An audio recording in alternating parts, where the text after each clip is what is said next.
Welcome, come on in. I wondered if you'd be able to find us. The signs we put up tend to go missing, but that's okay. Have a seat. We were all just talking about a video we watched. Sasquatch Chronicles, Episode 75, looking back over the last 75 shows. This audio was posted both to their website, sasquatchchronicles.com, as well as their YouTube channel. These were the comments that were left on their website. Show posted to the website January 25th, 2015. Laura T. said, "Great show. I know the show was to end sooner. I thought it was very compassionate and thoughtful for you all to let the last guy speak about his face-to-face encounter while he was broke down on the side of the road. He was really shaken and affected by his encounter. I just thought it was a commendable thing to do. You guys are awesome." Pam said, "This was an epic show. Hearing Stacy's voice and emotion and the way he is still in shock, the way he still has to tell it and get it out, resounds with me. I relived the horrible feeling through his retelling. I relived my disbelief, the relief from being able to get the story out, and the affirmation of hearing others tell me I am not the only one. Wes, Will, Shannon, listen. Listen to what you did here. One more person whose life has been positively relieved and affirmed. I am one of those. So many here are also. Now, do not listen to the ones who gripe about not getting their $7 worth, and those that wish you'd divulge all the discreet info on the site and put real people's real lives in danger. This isn't a reality show, folks. This is reality. I feel better now." Anthony D. said, "I totally agree with Pam on what she said. Thank you." Scott said, "Pam, you said everything I was thinking and more. The only difference is you said it with a lot more class and polish than I could have. Thank you for your comment from the bottom of my heart." Joseph B. said, "I agree completely except for the extra super secret info that they say they have. If you're not going to share it after you are charging us a premium, then don't say things like, 'if you only knew what we know.' That is just piss poor. If you have info that may be of interest to your members that are paying, share as much of it as you are able without giving out names or never mention it at all. Not a cool move. It is a high school type move when a certain group are privy to some inside info and then keep it from everyone else." Response. Laura T. said, "I am very happy to see that the show has some integrity in regards to their sources. The government has and is causing issues in people's lives. I am glad to see this show takes it seriously. For the government to cause this many issues in their lives, Bob was very close to exposing the truth about Bigfoot. I don't think the show should divulge info for yours or mine entertainment or for a show regarding Bigfoot. People's lives are important. Yes, we are all wanting to know all the info regarding torn up camp. In the big picture of things, Bob's family is more important." Hickory 67 said, "Well stated, Laura." Michael M. said, "The federal government does not believe we have a need to know the truth about Bigfoot. We need to make more noise and everybody become Bob Garrett. Eventually they will have to fess up. Public safety is a winnable issue. They won't be able to harass everybody like they are doing to Bob and his wife. They don't have the resources. We have the strength by our numbers. It is time for us to stop being the silent majority." Leslie H. said, "They have already shared what they can. The integrity of the host is at stake here. If they could, they would. Maybe in the future we will know." Back to post. Angela L. said, "Pam's description of her aftermath, always searching and the fear of the trees, that is what I feel. I am always looking into the trees and bushes. My family loves to camp, but for me the experience is nerve-wracking. I am terrified when I get too far behind when we are riding four-wheelers. Thank you, Pam. You made me feel legitimized." Mr. Crypto said, "Wow. After hearing that encounter of Tony's, I just want to say, Wes and Shannon, be careful and pack plenty of heat at the Browns, and especially if you come down here to Texas to the Big Thicket. It's clear to me from what Bob said and from what I have read and heard, these squatches down here are just mean as hell. I know you already know this, but just be safe out there if you go." Don Ray said, "Congrats on your 75th, guys. Getting comfortable and ready for the next 75. I missed the show, out feeding little creatures. Also, I agree with Shannon. When I try to introduce the site to my friends, episode 2 is the first one I have them listen to. Then I tell them to listen to the rest. Wes, you won't lose credibility. People who don't really understand how this country is run will always question everything that sounds unbelievable to them. Many listeners, I'm sure, are capable of believing what you're telling us. Ciao. Aaron A. said, Holy...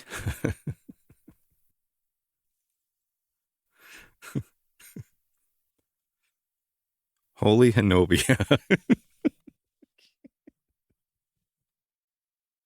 Aaron A. said, Holy Hanobia.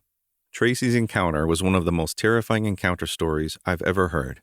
It makes that Coast to Coast episode last week seem like an absolute joke. Stephen M. said, Wow, Tracy's encounter was terrifying. I thought to myself, well, okay, I'm never camping again. Jamie Smith said, Excellent show. Thank you to the guests who are brave enough to put out their encounters out there because I understand how difficult it is to say, I've seen it. But your common sense tells you that it can't be real. I think that if you talk about it, you will gradually begin to accept what you've seen because at the time it is just way too much information for your brain to process. And Tracy, I believe you 200%, mate. I had my encounter in late November 2013, and I am still getting people laughing and saying that I'm a liar and a fool for still going on about it, but I will stand by my word on what happened until the day I die. Honestly, now I just don't care what other people think because I know that I have been truthful. Some people have stopped talking to me because of what I say is out there. I even offer to take them with me, but they would rather not talk to me than go where I go. Wes, Will, and Shannon are the right people to talk to, and Will is spot on with his information. Thank you, Sasquatch Chronicles, for such an outlet. It really helps. Greg D. said, Wow, the dude taking a leak out the van door and comes face to face with the beast. You can feel his fear. Absolutely crazy. If he hadn't had the 45, he surely would have ended up a missing person. Robert V. said, Don't disclose any sources. It's highly probable the ones who want you to tell the sources are the government themselves. The rabbit hole stuff isn't hard for me to believe if you understand world history. History is full of cover-ups. I'm going to propose an idea. The missing piece could simply be they mess with our military. If a creature, person, thing, organization, or thing puts military operation in jeopardy or just hinders it, well, that thing will be taken care of. Another suggestion, organize your information and make multiple copies of all your information. Keep up the good work, Bob. Charles R. said, Many encounters around military bases, Robert, especially while on maneuvers. As good a reason as any, Chuck.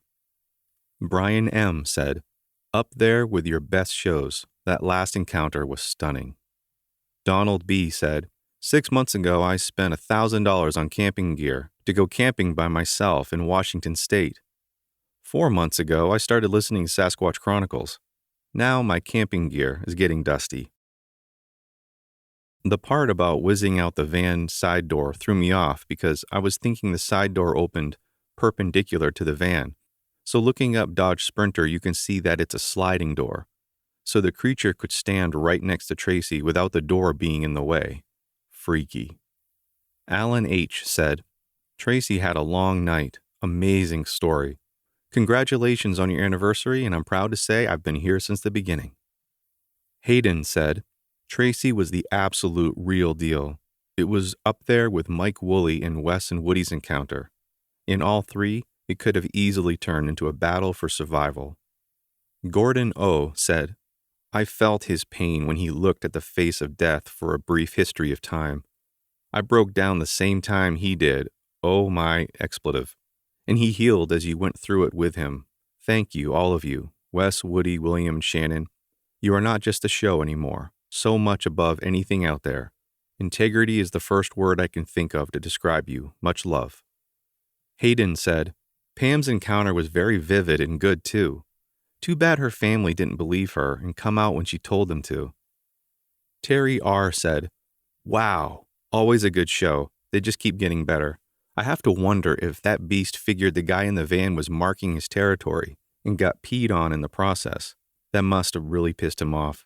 It's a good thing he had the 45 or he would have been dinner. Trail Squatch said, "Oh my, this episode is one of the best shows yet. That poor guy at the end is really traumatized." Hayden said, "Wes, Will, and Shannon, you need to have Tracy back on to discuss what he experienced at the hunting property that he discussed." Karen D. said, 75 episodes. Thank you so much. Wonderful, no-nonsense information and such gratification and help to the ones who have to silently suffer the trauma. Also, thanks to the brave people that have stepped up to the plate to be interviewed." And Pam said it best. Perry M. said, "Amazing account by Tracy. While initially it is very helpful for folks such as Tracy to share their encounters with people who have had similar experiences, such as Will and Wes, please consider really encouraging them to be assessed for cognitive behavioral treatment for trauma. To name his response to his experience, shock, understates the impact his encounter has had on his life. He has symptoms of PTSD. He has been avoiding aspects of his life, stimuli, that have become associated with the traumatic, perceived life-threatening events, and he will not have his life back until he is able to cease avoiding, not that he should re-engage actually threatening environments. Science-based treatments, e.g. prolonged exposure for trauma, will use exposure to these stimuli until the strong emotions associated lessen, such that they don't interfere with his life to the extent that they do currently. There are treatments available that do not promote lifelong dependency on drugs.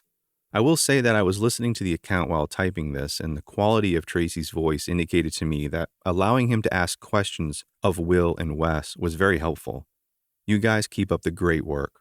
My guess is that the O-shaped lips, upon observing the handgun, were either evidence the emotion surprise which gave way to fear. Jason said, "I know your fear, Tracy. You're not alone. Keep talking about it. The more you share, the easier it gets." Perry M. commented again with a correction. My guess is that the O-shaped lips were either evidence the emotion surprise which gave way to fear, should read, my guess is that the O-shaped lips, upon observing the handgun, was likely facial evidence of the emotion surprise, which then gave way to fear. Patricia D. said, "Had tears in my eyes listening to Tracy. Wow." Bill I. said, "Thanks guys, all the work you do to bring us all this information. Please keep pursuing the government cover-up. Exposing it is the only way to end it. People have the right to know that these dangerous creatures are in the woods. I understand the economic issues, national parks, etc., but people's lives are more important. Thanks also for driving me nuts now by saying that you have all this other info that you can't reveal. We have no wilderness here in Holland, definitely no Bigfoot around here, so I really look forward to and enjoy this show. This has gone way beyond proving they exist. This whole cover-up thing really has me intrigued. Wes, the volume keeps changing in your voice. Are you backing away from the microphone or something? Just wanted to let you know that." Michael M. said, "Account given by the van driver had the hair on the back of my neck standing up. That guy is so believable. The way he tells the story, incredible. Wow." Dutch W. said, "Oh, every episode I learn more. The different types, 1, 2, 3. The type that Tracy encountered had to be the worst type you could run into. He sounds like a country type who is God, guns, and guts, and to hear him relive it really confirms to me I do not want to see one. I do live about 5 miles from a sighting in 2010, but where I live it had to be on the move. I hope. This is also proof that this show, unlike others, doesn't just provide education for a lot of us, and of course entertainment, but healing. And as time goes, I suspect we will be hearing more from Stacy's and we'll come to recognize what most people do not, is that we might not be alone during our camping, four-wheeling, paintballing, hiking, getting in touch with nature, kayaking, taking a break on a lone stretch of highway, sleeping in a tent in the back of the property or yard, toweling off in front of our window on our property thinking we're alone.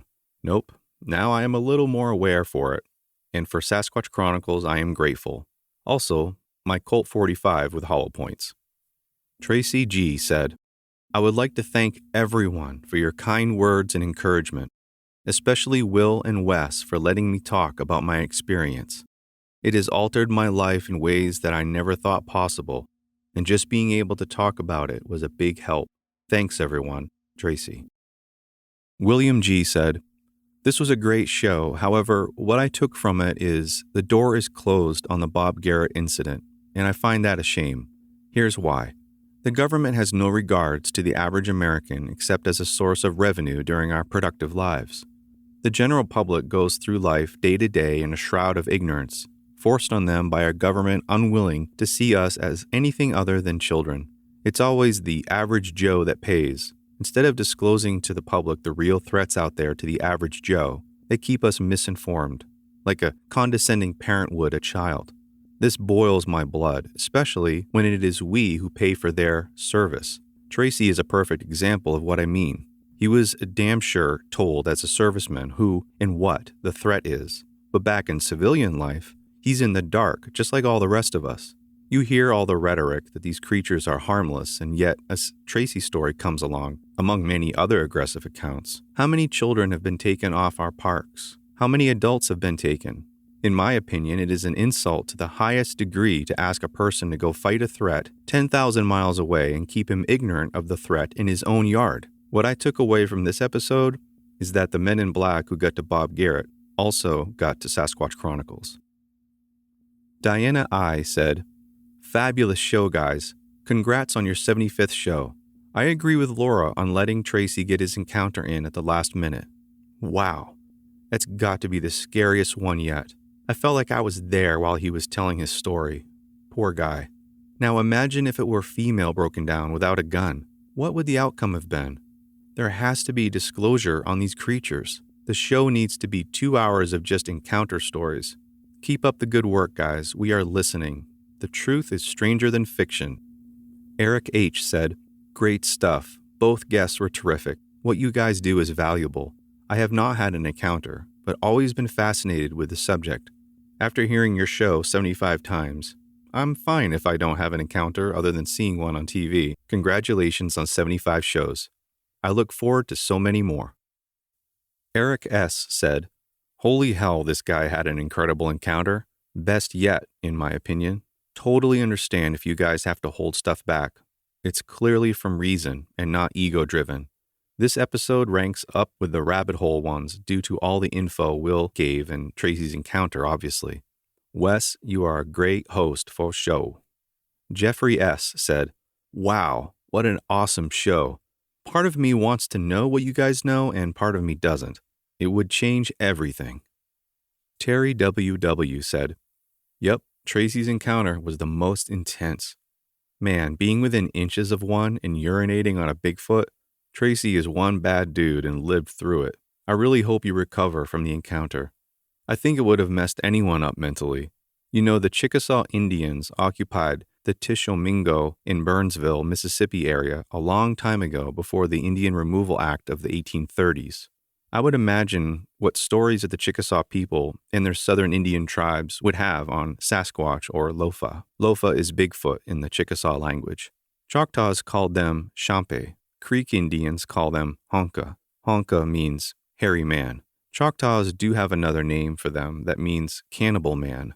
It is Kashihatapalo. These tribes lived in the South before Indian removal. Native Americans did know that Bigfoot were very dangerous and needed to be left alone and respected. With the population of the U.S. growing, encounters are just going to get worse." Mark B. said, "Tracy, your story scared the hell out of me. So God knows how you felt at the time of your encounter. I can imagine how life-changing it has been for you, and I sincerely hope that one day you will be able to come to terms with it all. Everyone on here is 100% behind you, mate." Hayden said, "Tracy G., your story really drove home to everyone why this thing is so important. The public needs to be warned that these things are running around. They are not friendly, and they are killing people. Hearing you the other night cemented the belief that I have always had that these things do exist. Monsters are real." Dave T. said, "Tracy G., I don't think any of us can grasp how extreme your encounter was and what it can do to a person. I think you're on the right path talking about it, especially to people who believe you and got your back. Says a lot that you made it through it and even fought back when I'm sure your brain switched into survival mode. Hopefully this thing doesn't own you the rest of your life and you can take your life back. Best of luck to you, and thank you for sharing such a personal and life-altering event. John Ellison said, "The interview with Tracy was incredible. He told it so well that I felt like I was right there. I am a morning show radio host in West Central West Virginia, and I leave for work real early, and I was on high alert when I went to start my vehicle after listening to his encounter. Anyway, I love you all's show, and I can't wait for the next one. Keep up the great work, and I consider it a badge of honor to be a paying member of such a well-put-together show. All the best." Michelle L. said, "Thanks for all the hard work put into this. It is, as one early caller said, the tip of the spear. I think you may have saved Tracy's life last night. He sounded so anxious and desolate that it was hard to listen to. Well done for extending the show and giving him the space he needed and the reassurance he needed. His story was the toughest to listen to. Again, thanks Will, Wes, and Shannon. You are very appreciated." Willow's Whispers said, "Tracy, your story is the nightmare of stories told to date on Sasquatch Chronicles. I can't imagine how an encounter like this changes your life. I am a knower, but my sighting was a visual, not an interaction of the deadly kind. So glad you have found Sasquatch Chronicles. Hopefully, you can find some comfort here. Wes, Will, and Shannon, I know, without the mentions, all three of you are aware of far more information than what is spoken. That is fine with me. Sasquatch Chronicles would not be possible without the confidentiality. Congrats on the 75th. It was awesome. Thanks." Robert V. said, "I'm the skeptical Rob V, and have been pretty tough on Wes and Will, and I would like to give them the benefit of the doubt on this conspiracy thing, although I wish the show would continue to focus on encounters. My comments were all sincere reactions to what was being said. I take none of them back. I have been tough on Will, mainly because I put him on a pedestal due to reading all his books. Now I simply accept him for who he is, another researcher, but one with a world of experience. Thanks, guys, and I will most likely continue my membership. There is nothing that really compares to your show at this point." Reed D. said, "I'm glad Wes and company are being careful about what they do and don't reveal. Wes saying that he's not even sure he still wants to be here tells a lot. There is more to this subject than folks would have ever guessed, and most still don't fully grasp, myself included. It's become pretty clear that there are truths the powers that be don't want revealed. Wes and company are in a sensitive and probably dangerous situation. I, for one, am glad they are exercising good judgment and being very careful in what they say. I applaud them for their hard work, diligence, and integrity. What they are achieving is pretty awesome for being in such a difficult spot." Zach S. said, "That was probably one of your best shows. Both guests were tremendous. The second one with the gentleman scared the hell out of me. I pictured myself back into a corner of that van with that Bigfoot head looking directly at me at night. It was late, but I could not stop listening to the show. Took me a while to unwind and go to sleep afterwards. Thanks, guys. Great work."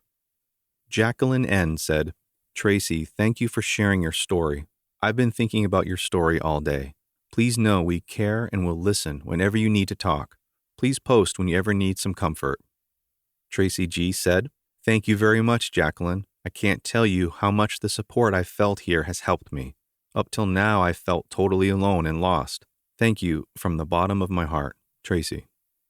Melissa H. said, "Holy holiest of crap. That poor man, Tracy.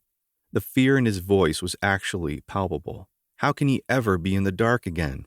I am an armchair enthusiast, 3 years, and I don't even live in America. But I have filtered through the masses of information presented on the entire subject of Sasquatch and can honestly say that you guys at Sasquatch Chronicles have nailed it. There is so much crap out there and stupid information that actively discredits the entire subject. This, however, is just the cream of the crop." Jay Carlson said, "Sorry, Wes. Too late now. You, my friend, are past the point of no return." Kenneth G. said, "Wow. Great episode. I really liked Will's detailed account of his encounters, something I wanted to know more about since he's dropped a lot of details and breadcrumb trail to this episode. Tracy's episode was just pure glue. I was on every word of this and listened to his story several times now. Lesson for all: if you carry a firearm, get a firearm that has a point and shoot interface without safeties, e.g., use a double action revolver. Glock or similar point-and-shoot arrangement. In a panic situation, you may forget to take the safety off or rock the slide properly or at all and be left with a paperweight. Tracy reacted and was able to react with the part of the defense response he knew, point and shoot. But the mechanical safety and slide is something we may forget in panic. For all those flute players, trade in your flute for firearms. We should sponsor Surrender Your Flute for Firearms event. Trade in your flute for a firearm. That flute is just a toothpick for a Squatch meal. Tracy, good luck to you, sir. Glad you are still with us. Randy M. said, "Wow, fantastic show, Wes, Will, and Shannon. After 40-plus years of interest in the subject, having read or listened to thousands of encounters over the years, and also having worked, lived, and played in the bush for extended periods, I must say that Tracy's experience ranks very close to being the most intense I've ever heard. I can't recall anyone having literally come face-to-face to one of these creatures, as Tracy relates. I imagine those who have come so close did not live to tell the tale. Thank you for sharing your experience with us, Tracy. It's very clear that the encounter has left you a changed person, with a new view on what we consider to be reality. It may be that this group of Sasquatch were scoping the highway for roadkill. Tracy happened to break down relatively close to their position along a quiet stretch of road. They investigated, and as opportunists, decided to make a play on the stranded motorist. Tracy, if I may ask, how long do you estimate you were stranded before the encounter took place? Did many other vehicles pass during this time? How far was your van from the actual highway? Again, an absolutely incredible encounter. Thank you for sharing. As to the information in these sources that the hosts are not able to reveal, including the apparent graphic and/or shocking nature of some of the material Will and Wes have been sent, it does not take a great stretch of the imagination to realize where all of this is pointing and what it could mean, not just to Western civilization, but to the world in general. After all, does the subject not have us all imagining our worst nightmares becoming a reality? Willow Whispers says, Tracy, the most terrifying experience I have ever heard. Cannot imagine what this has done to your physical and emotional well-being. I am a knower, Tracy, but my experience was from a moving car in the mid-70s. I am so glad that you have found Sasquatch Chronicles. Hope you can find the emotional support here you so need. Wes, Will, and Shannon, I sure do not expect you to divulge information that has been told to you in confidence. That is what this show is based on. Beware of the infiltrators. They can twist, turn, and manipulate. Congrats on the 75th show. James B. said, if these Sasquatch were hunting that man and are able to move so quickly and are so strong, I don't understand why this creature didn't grab that man by the head and sling him into the tree line so the others could get him. Or when the man fell back into the truck and was kicking around trying to get a pistol, why didn't it grab him by the ankle and sling him out of the truck? Maybe slam him on the pavement a few times and drag him back into the woods. I absolutely believe this man had an encounter with a Sasquatch, but I'm just not sure of the Sasquatch's intentions. It sounds to me like this thing had at least 2 opportunities to kill this man easily, but hesitated. But then I ask myself, why would they have surrounded his truck if they weren't hunting him? I just don't know. Hashim said, I second the other kind and supportive comments to Tracy. You are a brave man and held it together to reach your weapon and take some control. I think, too, an angel was looking out for you. It is so creepy to think that they were there and you had no idea. My whole life spent jogging, hiking, fishing in the woods and mountains without an inkling of knowing what can be out there lurking. I am from America, but now live in Norway.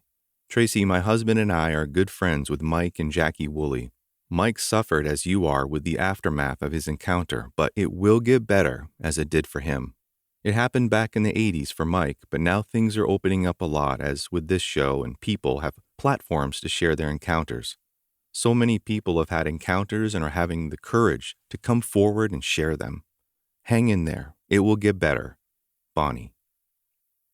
Tracy G. said, Thank you so very much for your kind words and advice. I really don't know how to thank you and everyone else except to say that just being able to talk about it without ridicule has been the medicine that I needed. And they are out there. I no longer doubt my sanity about that. Gary P. said, Just want to say good work, guys. I started out watching Finding No Bigfoot with great enthusiasm, but now can't even stand watching it for 5 minutes. Don't know how I found you, but I can't go a day without seeing the latest show or listening to the older ones. I have to say, your unbiased look, even after your own sighting, is refreshing and addictive. I have always been a skeptic, but I am finding it difficult not to be a total believer. The stories are original and believable in my opinion.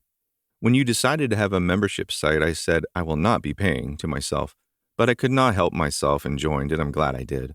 Not only do I enjoy your show, but my 24-year-old daughter is now addicted as well and can't stop talking about it. Love the call-in shows and especially the 2-part series, The Insider. It was riveting. I can no longer sleep without my earphone in, and I blame you for waking up every few hours, every night. Keep up the great show, guys.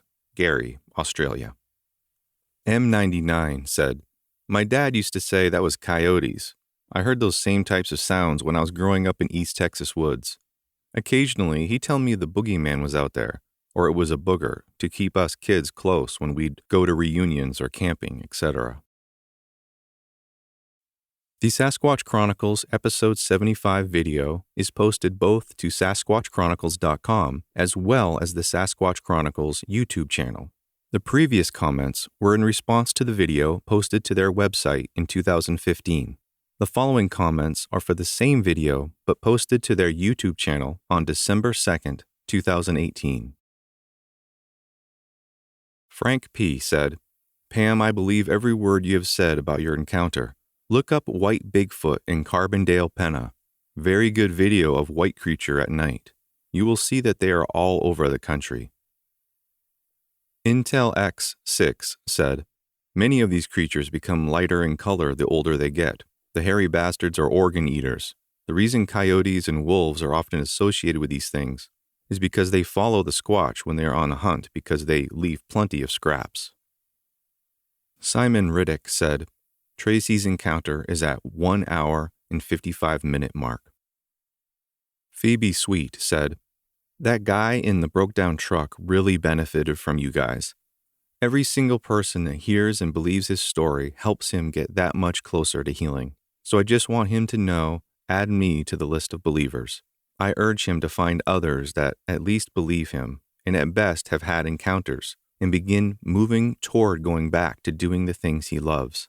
Ignore the naysayers, they are close-minded. Be sad for them. This isn't the only subject they have closed out of their mind. Donald Fuller said, why did Wes and Will part ways? What could be so secretive about the white Bigfoot? Sounds to me like they use it like snowshoes do. If they were white all the time, they would be easier seen.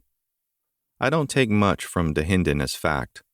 Why doesn't Will consider the time one grabbed his buddy in the tent an experience? Kevin Castellonia said, love Wes. Not crazy about Will. He has a bad habit of trying to guess the ending of people's stories instead of waiting for them to tell it. Nisa Ristaw said, I think that Sasquatch killed that baby horse. Probably broke its neck. They are known to do that and take other baby farm animals. R.M. Clark Jr. said, telling the world you pissed all over yourself? The story must be true. Jessica Taylor said, love to hear the stories, but hearing Mr. Jevney constantly interrupting and talking over the person telling their account really gets annoying. I understand he knows all about Bigfoot and he's experienced all with Bigfoot, but I really am here for the first-hand accounts, not Jevney's opinions. All due respect. Replies. Sapiophile said, agreed, it's really crazy making. William Sands, show became much, much better post-Jevning. High-end prospector said, he does interrupt a lot. Back to post. Sunflower Rourke said, why doesn't everyone that goes in the woods or travels near these areas see the creatures? I look, but I never see anything.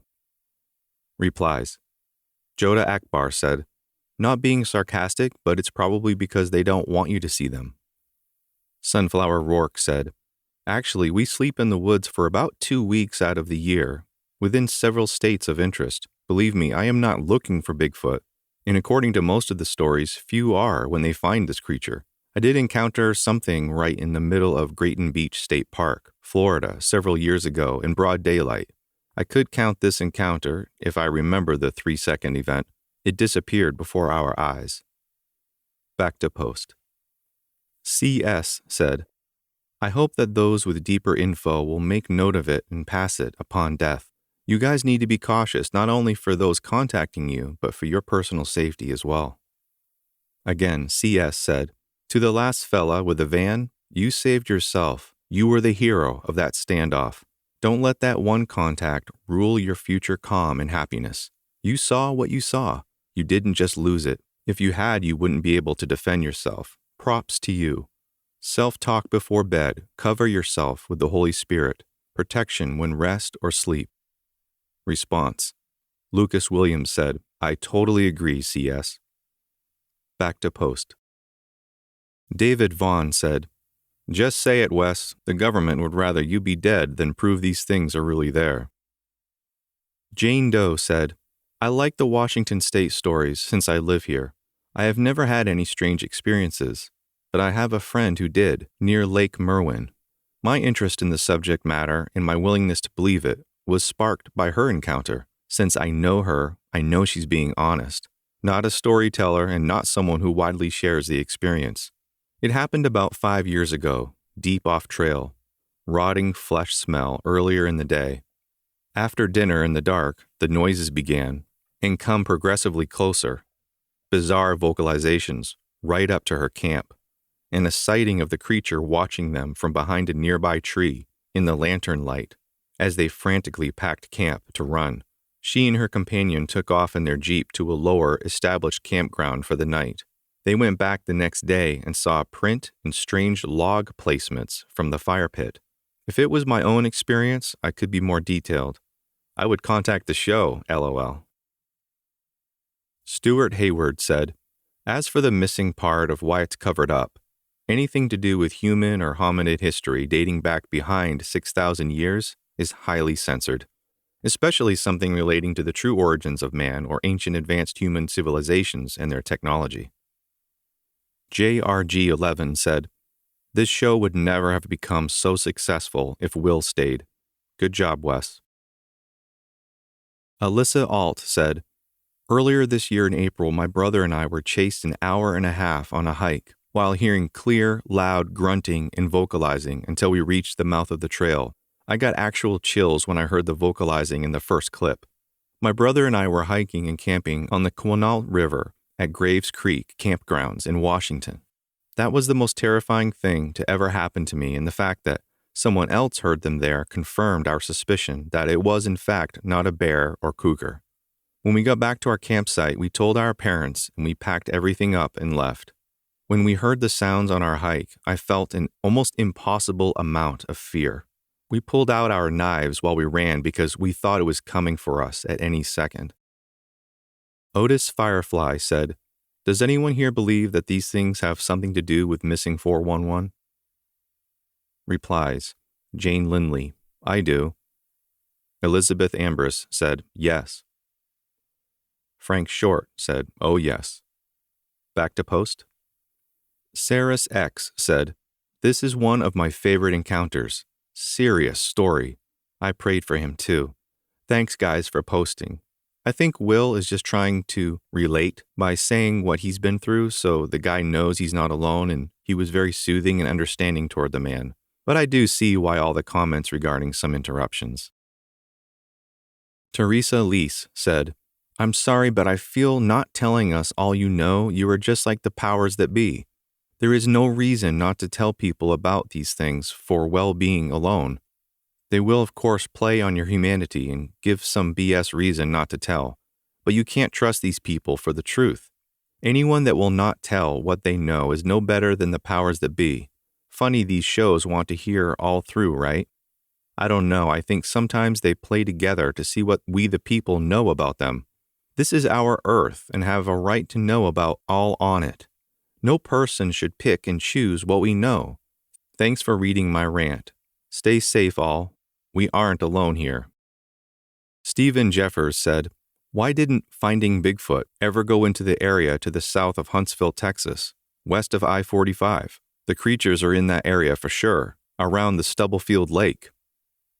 Replies, Riker Esoteric Remnant said, "Because they are phony exploiters of the entertainment world.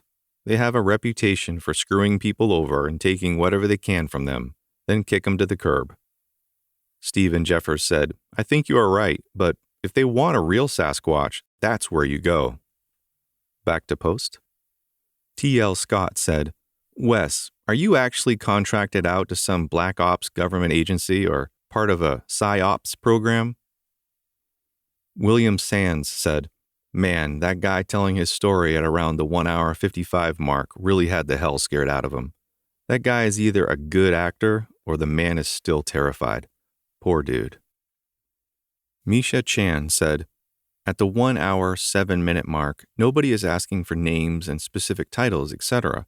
Just some breadcrumbs so they can further their own research. But I absolutely do understand because I remember Bob being on the show and talking about how they were taking stuff off his computer remotely and pulling his wife over nearly every time she left their driveway, etc.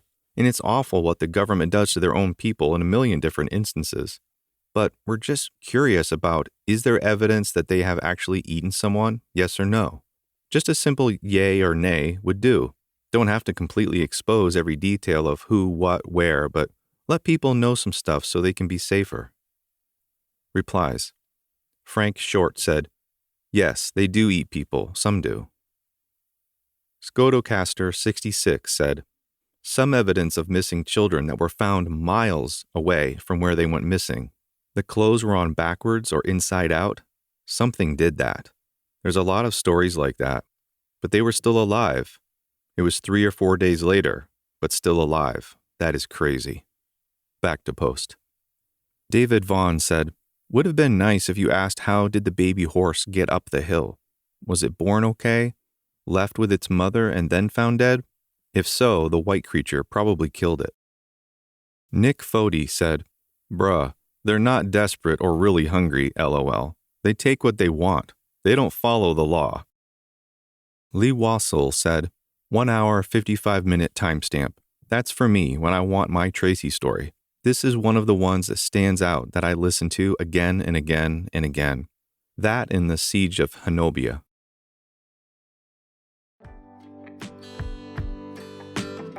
Thanks for stopping by. If you need to reach me, my email address is posted in the description of this episode.